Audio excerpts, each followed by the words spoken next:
असांजी ख़्यालनि जो इज़हार करे मुंहिंजो मानवत थींदो आहे।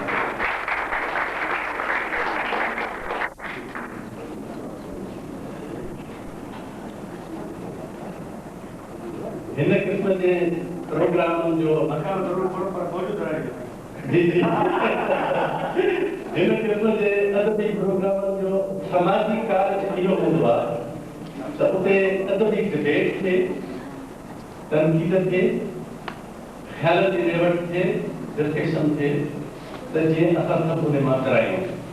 असांखे जीअं सिंधियत जी संगत जी तरबियत आहे, इन जे करे मुंहिंजे ख़्याल में त तनक़ीद खे वेलकम करण जो जज़्बो या उहा असां सम्झूं था असां में ट्रेनिंग आहे ऐं उन में वरी शाहण जो मिज़ाज जेको आहे उहो त सभ खां वधीक इन हवाले सां आइडियल आहे, छाकाणि त मां ज़ाती तौर ते हिन माण्हू खे बेहद बैलेंस माण्हू सॾंदो आहियां।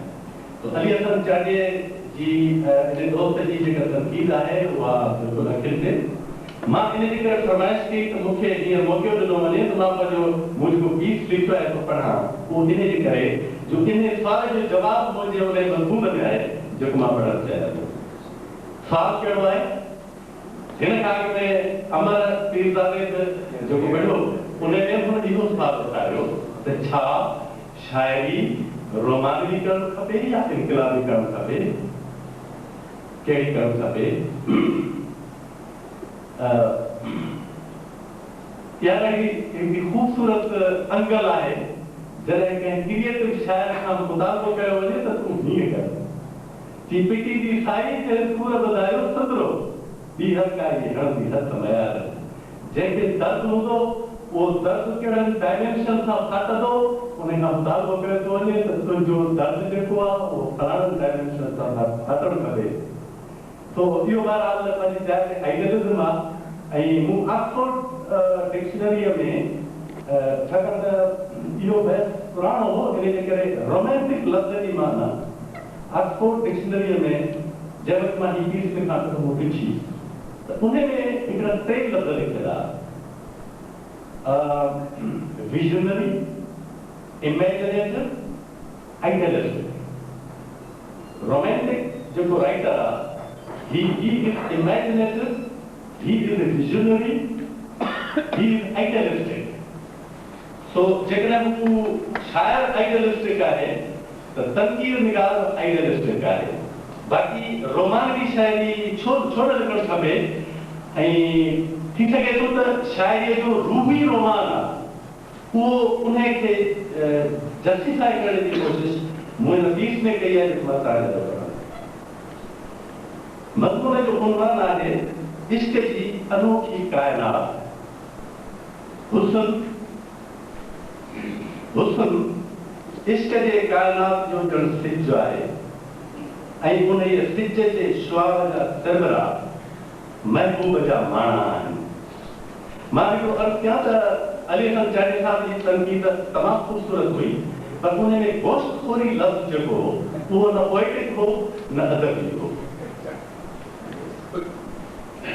हिते उहे मिसाल शाहन जी शाइरीअ जा मां ॾींदुसि जंहिंमें हू औरत सां इश्क थो करे। ज़ाहिर आहे त मर्द औरत सां इश्क कंदो ऐं मुखालिफ़ जिन्स हिकिड़े खे छिकींदी आहे। ही उहो हिकिड़ो रिप्रोडक्शन जो प्रोसेस आहे जेको यूनिवर्सल आहे। तव्हांजा प्रॉफिट इन प्रोसेस में पैदा थिया, तव्हांजा ऋषि इन प्रोसेस में पैदा थिया, तव्हांजा औलिया ऐं फ़क़ीर इन प्रोसेस में पैदा थिया। दिस इज यूनिवर्सल आहे। उहो सिंधीअ में चवंदा आहिनि त मरणो नाहे महीनो, मरणो नाहे महीनो, परणो नाहे गार। परणो जेकॾहिं गार हुजे हा त उहा पैगंबरनि ते हुजे हा। ख़ैर हुस्न इश्क जे काइनात जो ॼण सिज आहे ऐं उन सिज जे शुआब जा तिरबरा महबूब जा माना आहिनि। हुन जो रुसण सिज ग्रहण, हुन जी मुंहुं मोड़ चंद्र ग्रहण, हुन जी मुल्क ॼण खिमण ऐं हुन जो बचण संस्कार आहे। इश्क जी काइनात वाकई अनोखी आहे। इश्क जी काइनात वाकई अनोखी आहे जंहिंमें माण्हू दाख़िल थिए थो त इंसान थो पवे। इश्क जी काइनात वाकई अनोखी आहे जंहिंमें माण्हू दाख़िल थिए थो त इंसान थो पवे ऐं कोई अलॻि जो नालो खणी ख़ुदा थो पवे। इश्क, आशिक़ ऐं महबूब इश्क आशिक ऐं माशूक कंध कटारो ऐं तंद जियां हेकड़ाई हेक थी राज़ो मियार रुसण ऐं परजण नाद ऐं अंदाज़ थी माम थो पवनि। इश्क इंसान जो इंतहाई फितरी जज़्बो आहे। इंसान जेको मर्द आहे ऐं औरत बि। मर्द ऐं औरत नाले मुखालिफ़ जिन्स जे छिक मां इश्क जी उसाहट पैदा थिए थी ऐं पोइ ख़बर पवे थी त ही इंतहाई मुक़दस जज़्बो आहे। इबादत जंहिंजो ॿियो नालो आहे। इहा इबादत जेका असली आहे, नकली न आहे। जंहिंजा मथी पाण खे ताज़ाना सुजूद विञाए वजूद तयार थो तकबीर खे। वजूद विञाइण वारी हथ, पाण अर्पण वारो अफ़ाल, अना खे ख़त्म करण वारो ढग इश्क बिना आहे ई कोन। नागन कीन निवायो नाक लवायो नींद। शेक्सपियर चयो it is the servitude of love which is enjoyable. Enjoy करण वारी चीज इश्क जी गुलामी आहे। माशूक खे सजदो हक़ आदो मथो टेकण जी हक़ां हक़ थियो त हुई तालो हक़ जी। उहा केरु हुई? उहा सोनी जंहिंखे दम पासे में दुखंदो सिहत वटि सिगार हुई। उहा सोनी हक़ जी ताल हुई। उहो हक़ जंहिंखे इंसान नाहक सम्झंदा आहिनि। असां ठहियल खे खरियल कुटींदा आहियूं। जे फलाणी फलाणे सां खरियल आहे, दरअसल हूअ हुन सां ठहियल हूंदी आहे। सो इश्क हक़ ऐं सच। सो इश्क हक़ ऐं सच आहे, ॿियो सभु कूड़ आहे। इश्क हक़ ऐं सच आहे, ॿियो सभु कूड़ आहे। दुनियादारी आहे, बिज़नेस आहे, पॉलिटिक्स आहे, मज़हब आहे, गैर मानव आहे। शान जे शाइरी वारे हुस्न जे सब सूरतुनि में, शान जे शाइरी वारे हुस्न जे सब सूरतुनि में जेका सूरत सभ खां वधीक मोहींदड़ आहे तो इश्क आहे। इश्क ते असां वटि बयान कयल आहे। आशिक कारो ऐं कारी सजनि था, उसी वञनि था, पर इश्क पोइ बि थिए थो। कारी ऐं कारो पोइ बि क़तल थियनि था ऐं पोइ बि इश्क कयो वञे। हलिया ज़माना तूं मुंहिंजे अखियुनि खां मुहबत जी जेका चमक आहे खसे वञ। हलिया ज़माना तूं मुंहिंजे अखियुनि खां मुहबत जी जेका चमक आहे खसे वञ। इहा मां लिकाए सघां ई नथो। इश्क ऐं मुश्क बराबरि लिकंदा न आहिनि। जे लिकी सघंदा त ही धरती भड़भाड़ थी वञे। इश्क ऐं मुश्क बराबरि लिकंदा न आहिनि। जे लिकी सघंदा त ही धरती भड़भाड़ थी वञे हा। इंसान जे तकलीफ़ खे गुंजो अची वञे हा। माण्हूअ जो ॼम रुकिजी वञे हा। न पैगंबर पैदा थिए हा, न को ऋषि ऐं मुनी, न बली ऐं फकीर। हलिया त तुंहिंजे अखियुनि में मां पंहिंजे मुहबत जे पेरनि खे ॻोल्हे सघां। एॾे हिकिड़े ख़ूबसूरत कोमल ख़्याल खे होश कोई गड़बड़ न चवंदो। हलिया त तुंहिंजे अखियुनि में मां पंहिंजे मुहबत जे पेरनि खे ॻोल्हे सघां, ॻोल्हे ॾिसां। हलिया त तुंहिंजे बदन जे सहारे मां पंहिंजे अंदर जे उदासीअ जे सरहद खे पाए सघां। हलिया त तुंहिंजे चपनि ते मां मुर्गूं ॾिसी दिलि जी दावा परोड़े सघां। हलिया जो मूंखे वकोड़े वञे थो वरी ख़ौफ़ तुंहिंजे जुदाईअ जो हाणे, जुदाईअ जो हाणे।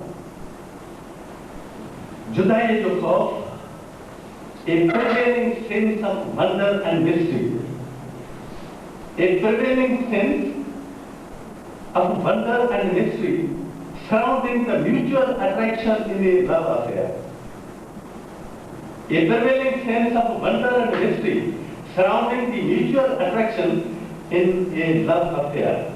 ऑक्सफोर्ड डिक्शनरी में रोमांस लफ्ज़ जे केतिरनि माननि मां हिकु माना हीअ आहे, जंहिंमें निफ्सीअ वारी माम गुण लिखियलु आहे। जुदाईअ जो ख़ौफ़, माम अखि जे मामूली इशारे सां हिकु जनम जे दर्द जी औत, माशूक जो हवासन ते छाइण, ऑब्सेशन। ॼम जे कंहिं चित्र वांगुरु तूं हवासनि ते आछाई आले अङण जे मस्क वांगुरु। हिन चित्रनि में हिकिड़ी शइ जेका नोट करण जी अथव उहो आहे ॼम जे कंहिं चित्र वांगुरु। हिकिड़ा ॿार जॾहिं ॼमंदा आहिनि त हुनजे बदन ते हिकिड़ा दाग हूंदा आहिनि। उहे ॼाई ॼम जा दाग हूंदा आहिनि, ॾाढा पाइदार, ॾाढो घणो वठंदा आहिनि। डॉक्टरनि जो चवणु आहे त अॻिते हली उहे लही वेंदा आहिनि। मूंखे ज़ाती तौर ते ख़बर न आहे त लही वेंदा आहिनि या न लही वेंदा आहिनि। हिकिड़ी क्लासिकल कॉपी आहे, ॾिसां जाॾे काॾे पंहिंजो यार मां अचे नज़र न अचो यार जे। तूं जॾहिं खां थी अखियुनि खां आ परे, मुंहिंजे लाइ हर शइ में ज़ाहिर थी पई आहे। मुंहिंजे लाइ हर शइ में ज़ाहिर थी पई आहे। ही मिजाजी इश्क आहे या वहदतुल वजूद आहे या वहदतुल शुहूद आहे, ज़ात खे सिफ़ात में ॾिसण जी ॻाल्हि आहे या अलाह खे इस्बाती करण जो फ़लसफ़ो आहे।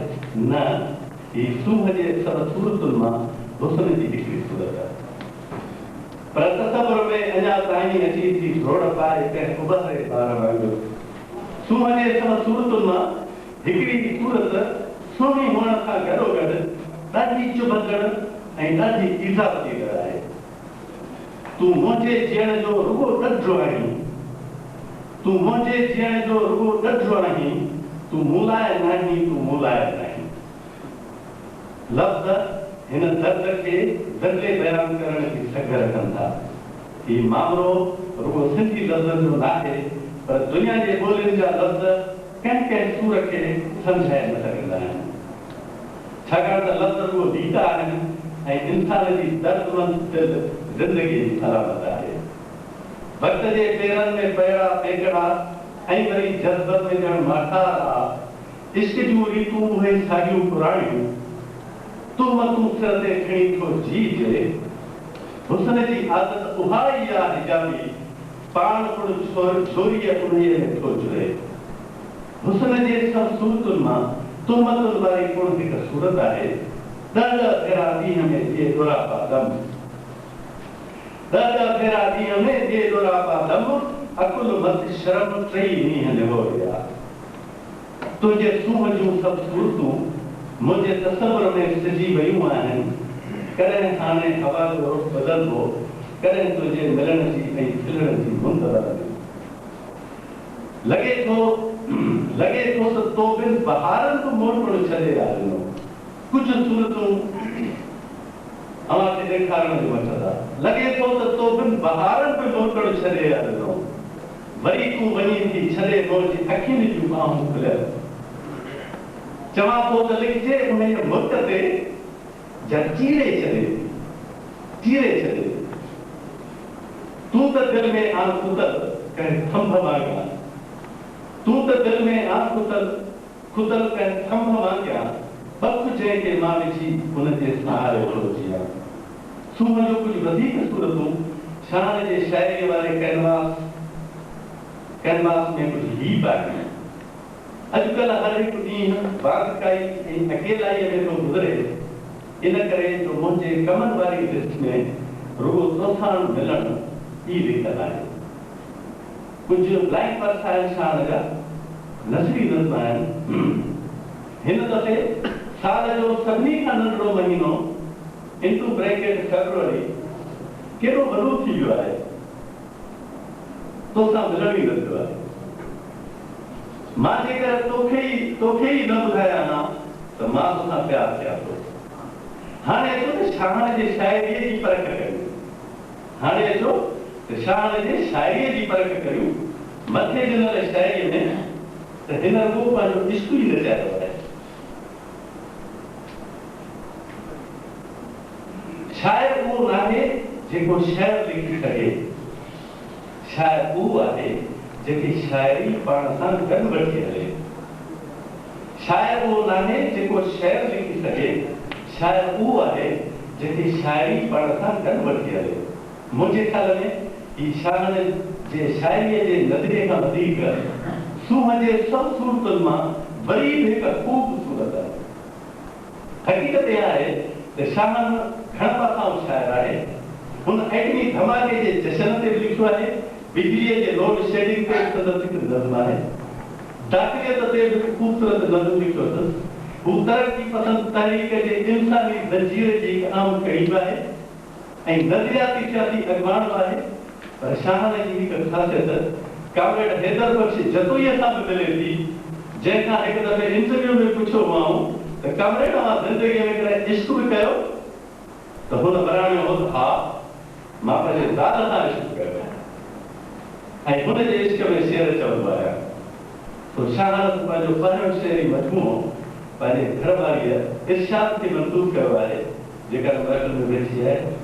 संदसि घरवारी जंहिं शान खे पाण खां बि सुहिणा ॿार ॾियण ॾिना आहिनि, सा हर लिहाज़ खां हिन जे अहल आहे त हुनखे हीउ किताब मंसूब कयो वञे। हिन जी अञा बि इन हवाले सां अहमियत वधीक आहे त हूअ सिंध जी ॻोठाणी हिकु मासूम औरत सिंध जे हिकु शाइर सां घरू ज़िंदगी एॾे कवियत सां गुज़ारे रही आहे। शाइर जे मुतालिए ऐं मुशाहिदे, रियाज़ ऐं दाख़िलियत तोड़े मारूफ़ियत हिन जी शाइरीअ खे बराबरि बहितर बणायो हूंदो, पर इहो विसारणु न घुरिजे त शाहन पैदाइशी शाइर आहे। Genetically Shahn is a born poet. उहो इन करे जो हुन जा पता सदियुनि खां मुंहिं जे दरे लॻे सिंधु दरिया जे किनारनि ते रहंदे पंजे दौर जा आलिम, शाइर ऐं भिटाईअ जा बारको रहिया आहिनि। बलरेजे जा पीरज़ादा इन करे लईअ मां लछ भञी शाइर न थिया आहिनि, छाकाणि त हिननि जा पता ॻाल्हाईंदा ई मंज़ूम नज़र में हुआ। हिननि जे बदिलनि जा लिखियल दस्तावेज़ सिंध जे म्यूज़ियमनि में रखण जे क़ाबिल आहिनि। शाह मोहम्मद जो बालिग़ जंहिंजो थोरो वक़्तु अॻे लाॾाणो थियो आहे, तंहिंजे नसरी ख़तनि में बि शाइरी मौजूदु आहे। शाहन जूं ॿई वॾियूं भेनरूं सिंधी शाइराणियूं आहिनि ऐं संदसि वारसा खां असां सभई सिंधी ॿोलीअ जा चीता इस्तलाह ऐं चङियूं ॿुधी नोट करे कॉन्फ्रेंसनि में पढ़ंदा आहियूं। संदसि अॼोके अदबी कार्ज ते आस करे सघिजे थी त हू शाइरीअ जो ॿियो बि मजमूओ सिंधी अदब जे इल्मी खज़ाने में तुर्त शामिल कराए सघंदो।